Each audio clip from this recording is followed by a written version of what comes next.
and welcome back to my channel, and welcome to any new viewers who might be joining us today. My name is Margaret, and this is my channel, My Wonderful Knitting Life, and I'm coming to you today from the Ottawa Valley. I am recording on two cameras on my phone and a new camera that my daughter sent me, so I'm trying to figure out where to look, so hopefully that's not going to affect my video quality today.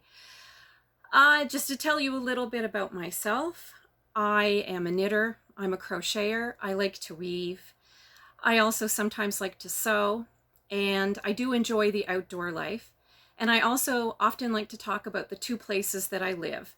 I'm a teacher, and I teach in the, not quite the Arctic, but more the subarctic of Quebec on the shore of the St. Lawrence. Quite far north of Quebec City, if you're familiar with the Canadian geography. And right now I'm spending my summer at my family cottage, where it is very, very steamy today. We went kayaking this morning and we got in and out just before the really bad heat hit. But it is about 40 degrees Celsius with the humidex right now.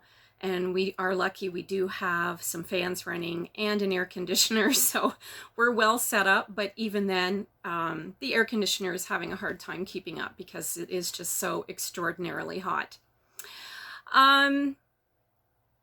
If you find that you really enjoy my channel today, it would be wonderful if you could like and subscribe and support me in creating more content. I really enjoy running this channel, and your comments are always welcome. So today I'm not wearing any knits whatsoever.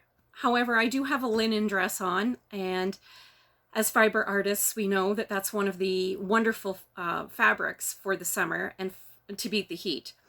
But I do have a couple of special things that I'm wearing today, and one of them are these yarn ball earrings. This was a wonderful gift from a student of mine at the end of the year. My students that I taught this year were well aware that I run a YouTube channel, and they even occasionally watched it, which was a lot of fun. So I really appreciated this gift. I hope my student is watching, and I did tell her that I would wear it on my next podcast. I'm also wearing my Knit City pin. And I have my Knit City measuring tape with me today. These are two gifts from a dear friend of mine who did go to Knit City this year. I did not go. I was working, and it was just too far away, a good 10-12 hours by car. So someday I do hope to go, but maybe more when I'm retired. So today I've got a number of knits to talk about. But I'm really working on what I'm calling my whip down summer, because I am slowly moving back to Ontario, Canada, and the family cottage. I'm finding that my very large number of whips sitting around is something I want to better manage.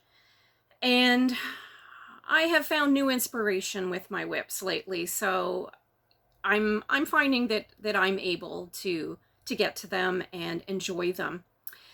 And the first one I want to talk to you about is not really an old whip. It's a current project, and that is my Press Flowers Pullover by Amy Christoffers. I've been calling this a sweater, but it's actually called the pullover version. She has a cardigan that's really well known, and I've been working quite diligently on my pullover, and I have talked about this before. I'm using a Noro yarn that is a mix of mohair, silk, and 10% wool, and I don't find it too hot when it's sitting on my lap, which is wonderful, because right now the projects that you choose would be really important in this kind of heat. It's rather sticky to have something large and wool on your lap, so this one seems to be going really perfectly with the heat, and I'm absolutely loving it. I've kind of made a goal every day that I'm trying to get through one row of flowers, and some days I make it and some days I don't, but it's really bringing me a lot of joy choosing the color that comes next. And I don't think I'm going to be able to do another row of the red flowers. I don't have enough red in my yarn. And as I explained previously, this is a quick color changing yarn that I'm using, along with a golden brown plain yarn. And it is Solo Garden Lite, I think, but I'll put it in my show notes for you, so you can take a look at that if you want to. So I have the variegated and I have the plain, but what I've had to do with the variegated is cut into the balls to get about 3 lengths of color. So I'm using 3 balls, 3 chunks to fulfill creating one complete flower section. I still have the sleeves to do, but I'm getting there. I don't make cropped sweaters, so I'll probably have maybe 1 or 2 more sections of flowers, and then there's a ribbing at the bottom, which I will probably do without going down to a tighter needle. I'll just stay on the current size needle because I want it to be nice and drapey and flowy. I don't want it to pinch in, which is really the more old-fashioned way that we used to make sweaters when I was younger. I've been knitting for a long time. It's been quite a few years. So that's going along really well. I find that this is a very rhythmic knit. It never gets boring, and that's something that's really important to me, because if a knit gets boring, I end up putting it into the hibernation space, and it ends up sitting there for quite a while, and unfortunately it can be there for a long time before I pick it up or decide what I am going to do with it. But this one's very relaxing. The colors are really enjoyable. The slip stitching is wonderful. So I didn't mention, but this is a mosaic knit rather than a color work knit. So you're only ever working around with one color and slipping the other yarn that you're not using. So it's a fantastic project for maybe a beginner who wants to give it a try, maybe after doing a scarf or something like that. But not a hard knit, but a very engaging knit. So my second project I'm gonna catch you up with is my Olivia jacket. This is a project designed by Sidsel Hoivik, and the yarn is 𝐒𝐔𝐈𝐓𝐓𝐈𝐍𝐆 Ask. And I'm not sure if I'm pronouncing that correctly, but that is what the yarn is called, and I'll put that in the description box below as well so that you can see it. It is a beautiful, beautiful design, and I bought this as a kit from her store online, and we have a little visitor over here. Sorry about that. This is my cat Mimi. She is a chocolate point Himalayan, and she is 14 years old, but she's still just as curious as she was when she was little. All right, so my Olivia jacket. So my Olivia jacket had been sitting in hibernation for at least a year. What had happened with this jacket was I had been going great guns on it. I had done the body, I had steeked it, I was well into the sleeves, at least 3/4 of the way finished. And then I was knitting the button bands and the interfacing, which I do believe is a very Scandinavian or Norwegian style of making a sweater, where you not only knit a button band, but you also knit a facing that covers up your steek stitches and you sew it down, and it makes for a wonderful tidy finish. The same thing is true for the bottom. Right here, there's an interfacing. And that interfacing at the bottom gives it just the perfect amount of weight, so you don't end up having any curling of your fabric. And I really, really like that. But you can see how glorious this pattern is. There's pockets as well. So I have made the pocket liners. So anyway, I hadn't done the finishing here, and I had just knitted the initial button bands on both sides, but one of them turned out to be about 2 inches longer, and I was just so frustrated. And the thought of doing it over again was just heartbreaking, because it had taken me like a whole Sunday to do one side. So that was not something that I was apt to do. So it went into hibernation for a very long time. And 5 days before I left the North Shore of Quebec to come back to Ontario, for some reason, it caught my attention sitting in its bag in my pile of whips.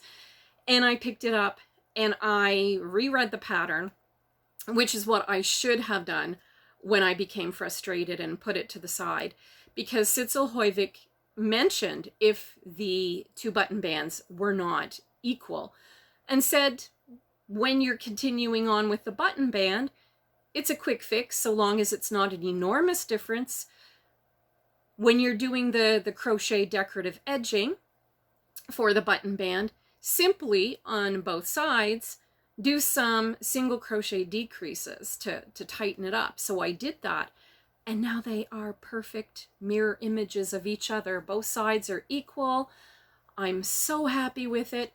And once I figured that out, I went on to do all of the decorative edging in the different colors. You can see there's the avocado there, and then there's the blue here, which she suggests doing a reverse single crochet. But I decided to try something different that was a little easier. I'd actually seen it, I think, on an Instagram reel where somebody was doing a crab stitch instead. So I gave that a shot, and it worked really well. So I finished all of that and then the collar, and I went on to finish the button bands. And I also finished off the bottom with all of that decorative crochet edging, and put that aside and drove home to the cottage. And when I got here, I picked up my sleeves again, and one of them's a little bit shorter than the other. So I have a little bit more knitting to do with that. And there's also a bit of decorative edging right here on the cuff. Sidsel Hoivik leaves her jacket edges with this roll, but she also suggests that you can if you wish, or if you prefer, you can tuck that in and sew it down, which would give it more of this look. But I'm thinking I really like that rolled edge. I think that's super cute. I really like the look of that. So when I finish the sleeves and I've sewed them on, and I do have to just catch this one up to the other one and then knit the sleeve cap, I'm going to have quite a bit of work sewing on the sequins. Sidsel Hoivik really loves to embellish her projects, and she has these gorgeous sequins that she sends in her kits that are sewn onto this section where you have the avocado color and down into about here. And I do think that I'm going to include that in my project. I think that's something I want to do. So that's well underway, and I have such a serious focus on this one to get it finished for the fall. So it's part of my whip down summer to get all of my whips finished. One of the things I need to do while I'm at the cottage this summer is go through all of my yarn stash. I've been slowly moving it here, and there is an awful lot of it. So I'm going to go through it, and I think it's time to decide which things are the things to keep and which are the things to maybe take to the local thrift store. I have quite a bit of yarn from, 20, 25 years ago, when I couldn't necessarily afford the yarn that I really like to knit with and crochet with. So I'm at a point in time, a crossroads now, where I think I'm ready to give some of that away and let somebody else enjoy it. And that way I can better organize what I have, see what is there, and plan projects around it. So I do have quite a task ahead on that front, and just a lot of general organizing of the space at the cottage too. We have a lot of things here. My sister's family comes and at Christmas and in the summer and enjoys the space. So we're starting just to get an awful lot of stuff collecting, and it's time to really tidy it up and make the space as livable and enjoyable as possible. And in cleaning, my initial cleaning of the stash, which is going to take me probably more than all summer, but I did find, I'll call it a discovered whip, a whip that I haven't seen for quite some time. And that whip is this sort of a summer top, maybe more of a spring top. This is a knitted top that I made, oh, I don't know, maybe 3 or 4 years ago. It's got little short sleeves, and the yarn kind of has a pooling effect. Of course, the yarn on the sleeve has this wonderful crisscross pooling effect that I didn't seem to manage to get with mine, but it's still fun, and it's light, and it's comfortable, and it's a beautiful color. And this yarn, I'm not sure if they make this yarn anymore, but this yarn is called 𝐊�patons Venus, and it is 55% cotton, 40% acrylic, and 5% nylon. And it's kind of like a boucle, but very soft, very light, very airy, and quite fun to knit with. So I really want to finish this, and if I have any extra balls, what I'll probably do with that is send it to the thrift store for somebody else to enjoy. I think I have about 4 balls left out of quite a bit that I had from a summer sale at Wool Time, which is a very, very large yarn store in Ottawa. It's like a warehouse of yarn. If you're ever in the area, I would suggest dropping by. You could spend hours and hours there just looking at all of the beautiful things that they have. So this is one that I plan on finishing, and what I think I'm going to do with this is a crochet edging around the neck just to sort of firm it up a little bit.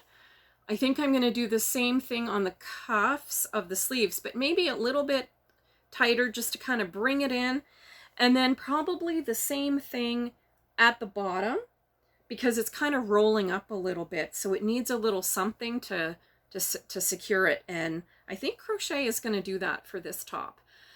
And then I'll be able to wear it to work when I go back in the fall, and it'll be a great September top. And it's a bit oversized, so wear it with a tank top underneath and it'll be really, really comfortable. So as I mentioned earlier, I'm at our family cottage, so I have a lot of treasures here, both family treasures, but also a lot of other crafty items that I thought I might share, a couple in each episode. One of them is sitting right beside me here. This is a quilt here, made by me. I made this 10-12 years ago when I was living on the Magdalen Islands. We had very long winters, very cold, windy winters, and a lot of snow days when there wasn't any school. So this was one of the quilts that I made in some of my favorite colors. I love blues and purples, and then we have the gold here, and we have, I think it's a blue, no, it's gold on the back as well. And this quilt was made entirely by machine. I have made some by hand as well, and maybe I'll get a couple of those out on one of my next episodes to share them.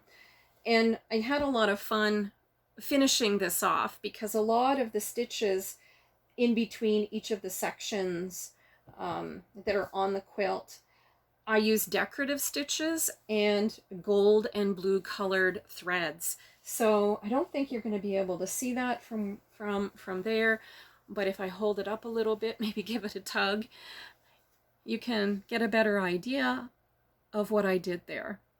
So that is just a little quilty item that's here at the cottage. And the quilts that we have here and that I've made, we use them. We don't have them sort of hidden away. There's the visitor again. Because they're so beautiful. Why would we just put them in a cupboard and never use them? So the cats are on them too, enjoying them.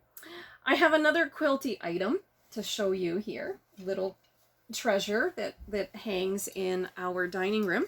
This is almost like a belated Happy Canada quilt. So this quilt right here is my pandemic project.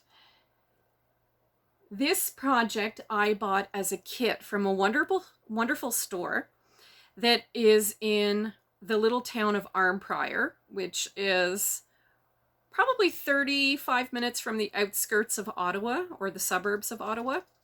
And the little store is called So Inspired. And when I saw this at the store, I wanted to make this. To me, it just spoke to me.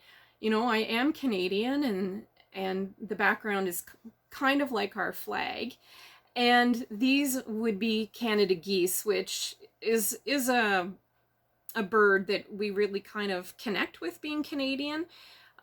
We see them here all the time. They migrate up to the north and then come back down.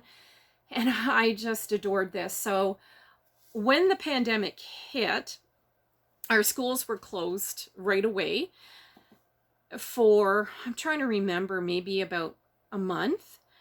And then they started up again with all of the regulations in place. But I wasn't allowed to go to work right away when they started up again because I have asthma. And they were not entirely sure at that point in the pandemic how that was going to affect people who were asthmatic. So I stayed home for a total of 4 months, I think. And they actually police barricaded the highway to the region that I'm in because we're somewhat isolated and our hospitals are limited to the ability to care for patients. A large number of patients all at once would not be something that they could handle. So I was home for 4 months and I had this kit that I hadn't started, and that was when I just got it out, and I had to use that time to keep myself busy. Excuse me. And this project really did keep me busy and engaged, and it was something that was very new to me. It uses something called fusible web, and I'd never done that before, but that enables all of these very, very tiny details to be stuck basically down on the quilt, and then you can sew them down. But a really, really wonderful project that kept my mind off of things for the drama of that time period. So that is pretty much all I have for today. I'm not going to make this a really long video because it's really, really warm. And we're all just trying to stay cool, drinking a lot of water, probably spending some time outside later on because the breeze has started to pick up. I think we're going to get a thunderstorm. But I will leave you at the end of the video with some peace and quiet type videos of kayaking this morning. My daughter took a couple of videos, and we'll try to put those in as an outro. I hope you're doing well. I hope that you're enjoying your knitting and having a wonderful time this summer. And if you have liked and enjoyed my channel today, it would be great if you could like and subscribe. And don't forget, if you click on the little bell, which is the notification bell, every time I upload a video, you will be notified so that you won't miss anything. All right, bye-bye. Until next time.